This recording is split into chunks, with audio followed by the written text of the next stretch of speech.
What if I told you the missiles are just a distraction?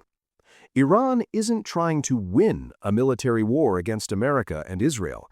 It knows it can't, but it has a completely different plan, one that could bring the world economy to its knees. Today on True News Studies, we break down Iran's two-level game. And trust me, once you see it, you can't unsee it. A few days ago, Chris Wright, the U.S. Energy Secretary, posted a tweet, a seemingly normal tweet. He said that U.S. warships were escorting oil tankers through the Strait of Hormuz. Markets exploded with relief. Oil prices, which had crossed $100 a barrel, dropped back to $90 within hours. Then the tweet disappeared. Chris Wright deleted it, no explanation. Hours later, White House spokesperson Carolyn Leavitt stepped up to say, that never happened. The U.S. did nothing of the sort. So what was going on? Was the U.S. secretly protecting oil shipping lanes, or was this a trial balloon, floated and quickly popped? The confusion alone tells you something important. The world's energy markets are on edge. Let's be clear about one thing. Iran cannot defeat the U.S. and Israel in a conventional military war, not even close. It doesn't have the firepower, the technology, or the resources. Iran knows this. So Iran asked itself a smarter question. How do we make winning so expensive that they don't want the victory? Think of it like this. Imagine a car worth 10 lakh rupees. You want it badly. You bid 12 lakh rupees, 20 lakh rupees, 50 lakh rupees. At some point, someone in the room says, wait, why are we paying 50 lakh rupees for a 10 lakh car? That's exactly what Iran is doing to America.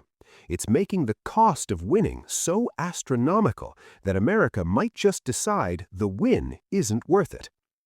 Iran's strategy has unfolded in deliberate phases. Phase 1. Military bases. Strike U.S. bases in Arab countries. Send a message. Establish credibility. Phase 2. Psychological warfare. Random strikes at hotels, malls, and residential complexes in Dubai and Abu Dhabi. Not for casualties, for panic, for economic uncertainty. Phase 3. The oil infrastructure blitz. This is where it gets serious. Iran is now systematically targeting oil wells, drone strikes to set them ablaze. Pipelines cut the arteries of oil transport. Refineries and storage facilities destroy the reserves. Logistics hubs cripple movement of crude and refined oil. The Strait of Hormuz, the crown jewel. The Strait of Hormuz carries 20% of the world's oil and gas supply. If that choke point is threatened, the entire global economy feels the pain.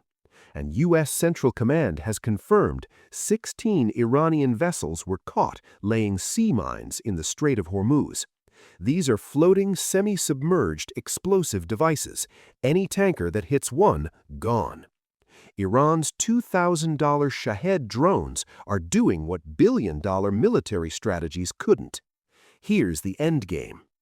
Iranian Brigadier General Ibrahim Jabari said it openly. We will push oil to $200 per barrel. That's not a threat, that's a strategic objective. The day oil hits $200 a barrel, Iran declares victory, not because they destroyed Israel, not because they defeated America, but because at $200 oil, every country in the world is screaming. Global inflation goes haywire. Trump gets 50 phone calls a day from world leaders. Arab allies turn on Netanyahu. The political cost of continuing the war becomes unbearable. Iran's goal is to make Donald Trump's victory feel like a defeat. Here's a hard truth. America overestimated its leverage. Trump thought, bomb them, break them, 5-6 days, done. Like Venezuela, quick, clean, decisive. But Iran was prepared. There's a classic rule in strategy. Never underestimate your enemy. Never overestimate yourself. Trump did both. The same mistake he made with tariffs, thinking China, India, and Russia would come running, he made with Iran.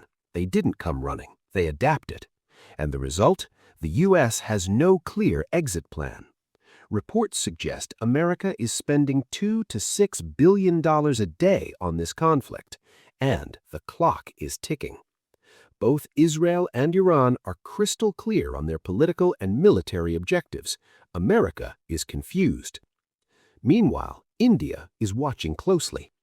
India's government has already announced fuel prices will not rise at petrol pumps. Strategic oil reserves are being deployed to shield citizens from global volatility.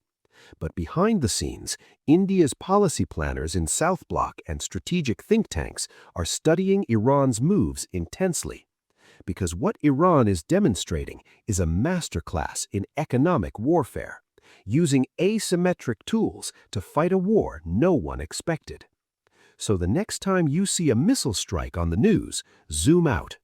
Ask yourself, what's the economic move underneath this military move? Because in 2025, wars aren't just fought on battlefields, they're fought on oil markets, shipping lanes, and global supply chains. Iran understands this, and the world is only beginning to catch up. If this analysis opened your eyes, like, share, and subscribe to True News Studies. Drop your thoughts in the comments. Do you think Iran's strategy will work? Until next time, stay informed, stay sharp.